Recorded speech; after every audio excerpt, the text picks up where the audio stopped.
Hello. Whoa. So we're gonna. Put your teeth in. You put my teeth in, and we're going to talk about Ms. Marvel. So we've just watched the last episode, but we've not done a video for every episode.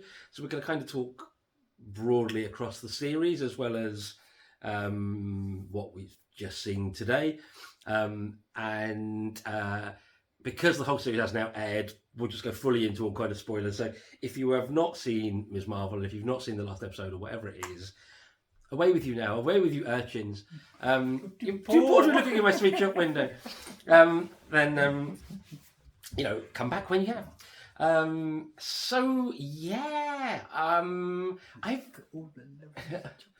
we've gone down French and Saunders. Because you know I'm the worst. I'm now just thinking, we'll have to see Sister Act soon with Jennifer Saunders in it. And I've completely forgotten everything I was going to say about Ms. Marvel. I loved it. That's what I was going to say. I think How could you forget that? Well, because me and my head. It's just been a lot of fun. I think, and I also think that kind of within its. I mean, I was thinking watching tonight's episode, it kind of hit me that her origin story, which obviously this is, there's something very Spider-Man about it. In she is a high school. In kind of kid. It's very basic shape, if you will, except the obviously being that she comes from untragic background. I say untragic in as much as she's got no obvious family trauma like an Uncle Ben dying. It's obviously you're still talking about coming from a minority background, an ethnic background, which they sort of touched on very briefly, the prejudices, but I thought they did it in a really nice way. Like in tonight's episode, when sort of like the woman walks in and everyone just produces their ID, and they're like, "Yeah, we're kind of used to it." It was a throwaway line, but it just spoke volumes. This isn't our first rodeo, which is a glorious Americanism to actually use as well in a mosque. Yeah, which I just thought was class. But again, this kind of rich world they've given you with the characters, who and some of the smaller characters have just got so much about them, and it's partly the writing and it's partly the performing. So you've got the guy who's the head of the mosque. Was his title Sheikh? Sheikh Abdullah, I want to say. I thought glorious phone bit at the end. Yeah. I love him. He was brilliant. But my favourite has to be I think it's Auntie Ruby? Yes. The really gossipy auntie. And I just love the fact they've got the Illuminantes. Yeah. What a brilliant phrase for these like in the Goldbergs they've got the Yenters and the Henters and all the rest of it and the best frienders and whatever else. I just love that kind of, and again I think that's a very American thing because it's the way the identity sits. So while Americans in certain areas will go on about being an American is and beef and red blood and shite. You've then got all these things. So you've got like the Jewish community, you've got the Italian community, you've got the Irish. Do you know what I mean? And then you've got all these wonderful little sort of pockets that I think you have everywhere, all over the world now because that's just the way the world is. And it's not even race, every group, because you have it in the LGBTQ community. You've got your bears, you've got your twinks, you've got your scene queens, you've got your straights with your nerds, your geeks. Again, it's quite an American thing, or it's certainly very prevalent with like American media. But I think across the world, everyone has their like little social identities and groupings. I think it's just part of human nature. Yeah, completely. It's that tribalism. But what I find interesting is you don't see it, I guess, as celebrated in the UK. But I think it's that sort of very British thing they're very it's the sort of like we don't chew in the cinema. We sit quietly, thank you very much. And if someone's making too much noise with their sweet wrappers, well, they get a jolly stern look. And tut if they're being particularly disruptive. Or if they really annoy me, in which case they do get me in their face. But that's a different thing entirely. That's just because I'm a dick. But I think there's just something very because again, you look at across Europe, and then most of Europe has these different cultures and identities now, but actually the outward facing is the French are very French, the German are very German. And again, we have it. The British are very British, but then within that you get sort of the Welsh, being very Welsh. I was thinking about this earlier, and it's a funny thing living in Wales, because part of what I used to do as a job, you'd get a client saying, "Oh, can I have a Welsh accent?" And I'll be like, "Well, do you want Newport, Cardiff, Swansea, Mid Wales, North Wales?" And they'd be like, "Huh?" And I'd be like, because if you're trying to appeal to lots of people and you put a Newport accent on it, people in Swansea don't necessarily click with that accent. And then you do get, like, I never forget, one day I was working up in Swansea on a promotional thing for the radio station I worked for. And there were a lot of particularly vile football hooligans. They weren't fans, they were just hooligans. Gave us death threats. And like, yeah, Cardiff FM. And we were like, no, we're from Real Radio. We're from a national radio station. But the perception of these people from Swansea, and so you've then got all these different things in between it. But then as soon as it becomes against a play in England at the rugby, Wales suddenly unites, and the Cardiff, Swansea, Newport, etc., things vanish, because Wales just goes, boom, hate the English. not hate the English, but you know what I mean, within the sporting thing. But actually, there was a little bit of hate the English. But anyway, so I think it is clearly here, but we don't present it out. I think in the same way that the Americans are very heart on sleeve about everything as a culture. I think you get a lot more of the pride from everything. Whereas I think over here, like I said, it's this whole we don't talk about it. No, you know what I mean? I think that's the difference, and I think that was what was nice about seeing this Muslim community in Jersey, because again, it's not something that you've seen necessarily before. You've seen the stereotypical, and again, Goldberg's the sort of the sort of like the Jewish mother kind of, So I think it was just quite. I said to you earlier that actually, although I was familiar with Ms. Marvel, I've not read any of the books or anything, and I wasn't aware she was from Pakistan background or heritage. So actually, it's been quite a sort of a journey to go on with her, if you like, for me, which has been nice. And also then reminded me of, because I went to school with a lot of people from sort of Pakistan. So it's kind of reminded me of some of my school friends, and kind of overlaying my school experiences with what school's like today for sort of young people and stuff like that. I sound so old. Jesus. Young people. And their mobile phones. Never knew. And their TikToks. So it just, all of that is what for me just made it a fun series to be a part of. Made you feel young again. Stick around, there's going to be a murder. No, it's more, as well as it being a superhero series, you can fuck right off, you cunt. That I enjoy. What? You were doing something behind. I could see your head moving. I was literally looking at you. I could see his head moving. He'll play this bit back, and I will get an apology because I was literally just looking at him. Apology, you'll get something else. Oh. Oh, the fans. Let's have the fans out. Have the fans out. Slowly pass you the fans, which try not to go back. I've got my fan right now. So, actually, that's really pleasant. It's cooled down a lot, but it has been really hot the last few days.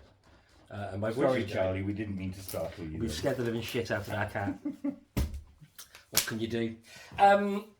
So as well as enjoying like the whole superhero thing, because obviously I am a big sort of geeky nerdy boy, there was this whole sort of almost soap opera, if you like, that was alongside it, and it was a comedy. It was just a lot of fun and a lot of stuff to enjoy. And like you said at some point tonight, there's also these really poignant moments in there, that are the sort of like the culture references and sort of references to sort of racism and religiosism. That's not a word. Yeah, I know the bit. Prejudice. I know the bit you were referring to, which was again going back to this particular episode where we talked about the whole, obviously the DODC comes storming into the mosque, start saying, right, everyone shows their ID, and everyone's already holding their ID up. Not our first rodeo, blah blah blah. But there's an absolutely amazing bit that sort of Sheikh.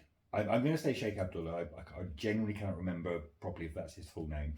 Funny beady guy with glasses. Yes, has with Cameron. And I get the impression it's either a quote from the Quran or it's of that ilk, and it's very much along the lines of just because someone, I'm massively paraphrasing here, but basically just because someone is your enemy does not mean that you have to be their enemy, essentially. Which I remember thinking, and obviously saying at the time, there are so many people who have probably varying degrees of Islamophobia. Let's be honest, you picked out one person. Oh, in I picked particular. out one in particular, which was your dad. But realistically, this kind of stuff, I doubt very much would make much of a difference to people that believe what they do about sort of Muslims and Islam and that whole area of the world in the way that your dad does. I can't. I just can't. But I can't.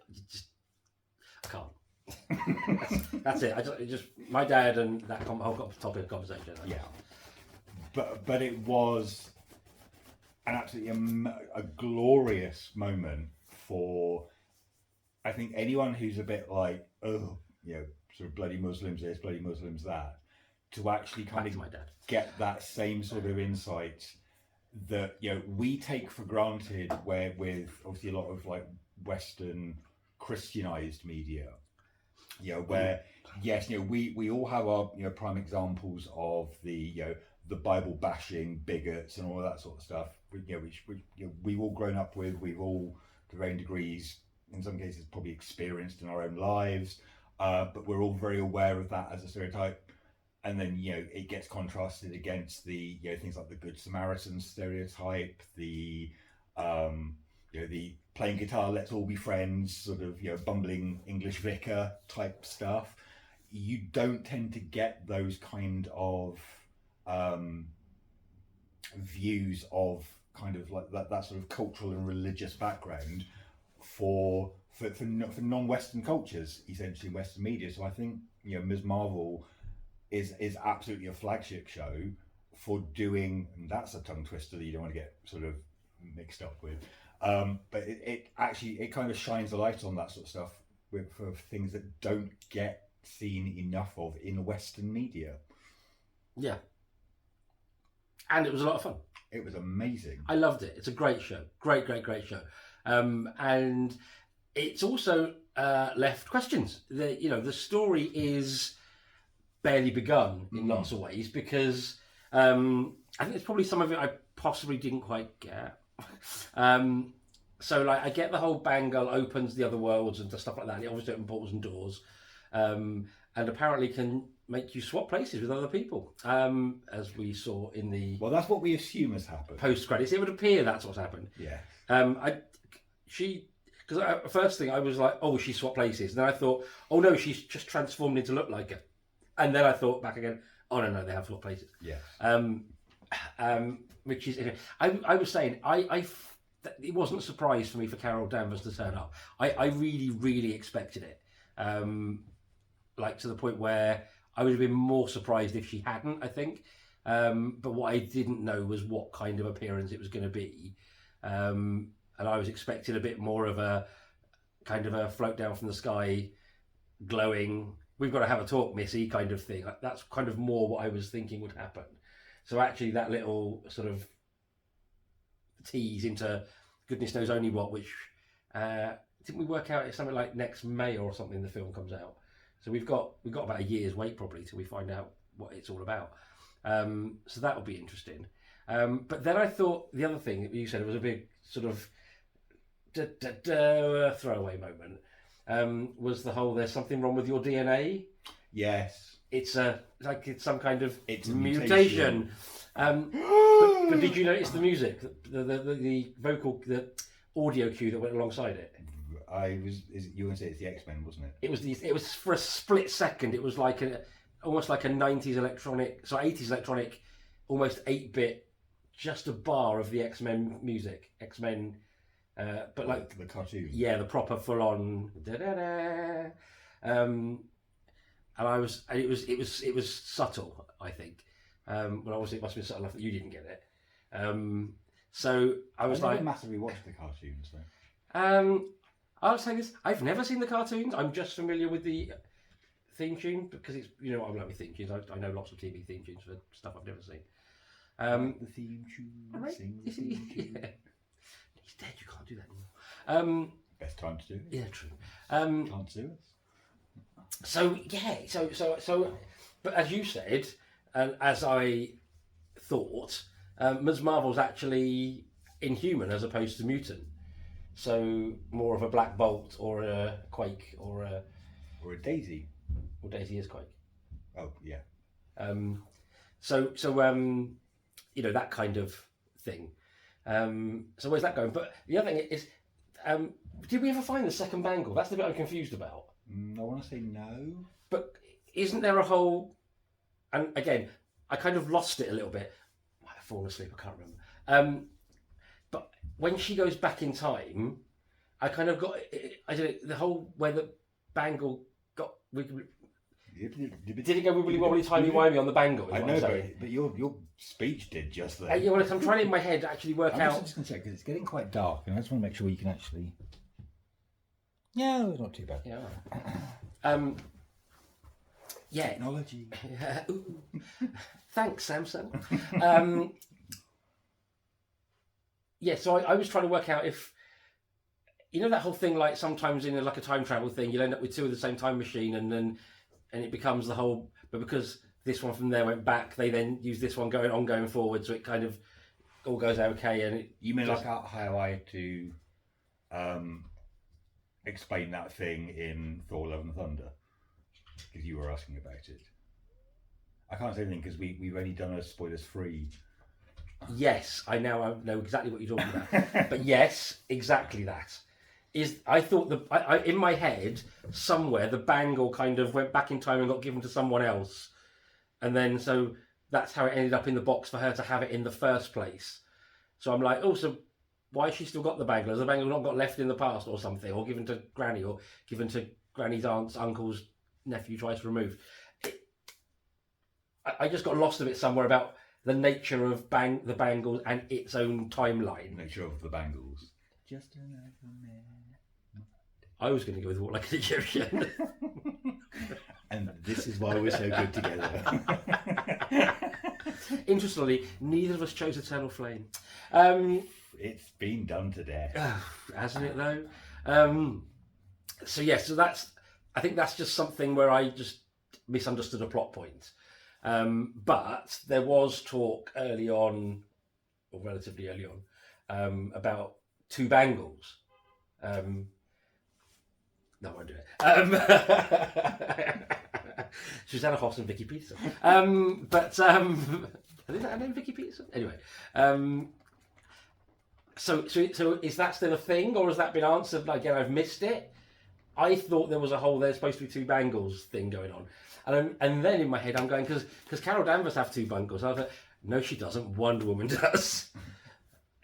Yeah, exactly. Did anyone else spot anything about two bangles? Every day a new adventure. I know. Comment down below. Don't comment down below. No, feel free to comment down below. You can if you want. Interestingly, we have people, they can't comment down below. That goes into the assholes. Just turn comments off. Fuck you all. And this is why we don't get many viewers. Yeah. We watched a video earlier. The bloke had the most boring voice I watched. And to make it worse, I watched two of his videos because it was in two parts over an hour and a half. When it's something he's proud of, it's I did something. When it's something he's ashamed of, we did something. You had to listen to it because you were sat in the room. Yeah, but I was working. You, I was you were only half forced to paying listen to it. attention. The I subject just matter took a was piss out of interesting you to for me. watching it. But the guy just had the most monotonous voice in the world. And I was like, how has this got 80,000 views and we get 7? So he watched to the end of it and then got very pissy when I pointed out, you are now one of those 80,000 views. Well, presumably 80,001. But, you know, it's weird how... it's almost like the shittier video it is and the less interesting you are as a person, the more people watch. What does that say about us as a society? I didn't say what does it say about us as people. Clearly we're fabulous because we only have like 7 viewers. We're the best people here. We're going to get awards. Don't know what for. Going off topic would be one for us for sure. So there's loads of stuff. Wait, what? We had a topic? I don't know, did we? They don't even make those anymore, do they? Yes. No, I've not seen them in years. I have to think about that because I'm not 100% certain. I'm sure they still make topics. With a hazelnut in every bite. Do you know what I'm talking about? Yeah. The chocolate bar. Yes. I genuinely don't think I've seen one since the 80s. Have you seen topics in your local store? Comment down below. Do you know what they are? Do you know? Do you? Do you? Apparently someone's really bad at reading verbal cues. Well, I just suddenly thought maybe you're thinking of something else. That was all. What, Hot Topic? Yeah, maybe. I don't know. The shop. Oh, is it a shop? Is it? Oh, I think I've been in there. Do they do all like Nightmare Before Christmas stuff? They're a clothing shop. Yeah, I've been in there in the States. They are quite. They do like they're sort of like I think a bit emo, a bit down with the kids, full of fucking Funko Pops. I think they want to be down with the kids. I think is right. Yeah, I'm fairly certain they do like piercings and stuff as well. Probably. I think they're a bit like Claire's Accessories. No, they're not. If it's the one I'm thinking of, they're completely not. It's like some weird mix of Forbidden Planet and somewhere goths would shop that smells of patchouli oil. I could be thinking of the wrong shop, but I think that's what it was. You should just think of Camden Market. It's not even going to Camden Market anymore. Camden Market's not even a thing. It's not been a thing since the 90s, I think. My visits there in the early noughties beg to differ, but okay, fine. I'm sure it got sold or something. Maybe. That was recently. Oh, was it? Yeah, oh, okay. because we had a conversation about it. Recently. That's why it's in the back of my head then, just floating around. The last time I went to Camden, in time, clearly. The last time I went to, this is so off topic. If you're only watching for Ms. Marvel stuff, you can just leave. We're going to just chat. So the last time I went to Camden Market was, I think, the summer of 90 or 91, and I was with my mate Teresa, and our friend Moira came with us for the afternoon for the shopping down Camden Market, and then when we went off, you're just literally reeling off names for most people for the evening. Yeah, whatever. Just have to watch that. But basically, so we went shopping, and then me and Teresa were going to see MC Hammer in concert. She wanted to go, and I didn't want to go. But the funny thing that was as we were leaving, we'd gone somewhere or got off a tube, we'd got off a tube train. We were walking up this tube platform, right? And basically, up ahead of us, we saw Wincy Willis. And Moira went, Wincy Willis! Like, at the top of her voice, as only Moira can. So Wincy Willis, mortified, ducked ahead and leapt onto this train that had just appeared. And I was running along, like sticking my head in all the carriages, waiting to see if I could see her. And I went up to one door and went like that, and it was literally, she was there. I went, ah! And then I ran off. So was she surrounded by people from Guildford? No, she wasn't. No. I know where you're getting that reference from, though. So then Moira went home, and then I think me and Teresa had dinner at like Hard Rock, and then we went to MC Hammer in concert, and she wanted to go, didn't fancy going to Wembley on her own. She was a bit nervous because we were like 19, 20, whatever. And so I said, yeah, I'll go. So I went along, and it was genuinely one of the most horrendous gigs I've ever been to for all the reasons you would expect and more. The best one being that nearly every song had some sort of weird, because he had a posse on the stage of about 100 people, and every song had some really badly written, almost sketch intro. And he went into this massive love story. And about 3 lines into it, Minter looked at her and went, "This is going to lead into Have You Seen Her?" And honestly, he went on for about 10 minutes and got to the end and said, "But I don't know where this girl is. Have you seen her?" And we were both like, "Oh, God, this is so bad." But, you know, it was an experience. One I'd largely wiped out of my mind until 5 minutes ago when I reminded myself of it. So there we go. Come next week for more bollocks. God, you suppose they could hear that? If you could hear that, I'm leaving it in.